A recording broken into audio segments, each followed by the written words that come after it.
One other detail I thought I'd share.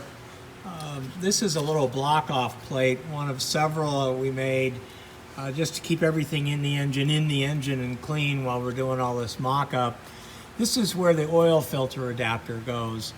There's a variety of different oil filter adapters that have been offered on Coyotes over time.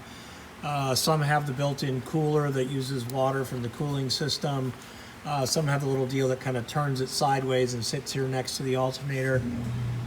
Frankly, none of this is going to work on this car because, once again, of the existence of the lower control arm mount and the engine mount.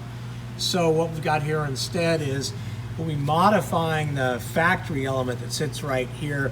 We've cut it off about 1.5 inches off the block. That will leave the stock cylinder in place for the Coyote ECU. They'll be welding on 2 AN fittings and bringing our oil out to a remote oil cooler. This happens to be where we plumb the return through the chassis. So we'll have a remote filter, remote oil cooler. Filter will sit up in there somewhere. We'll see.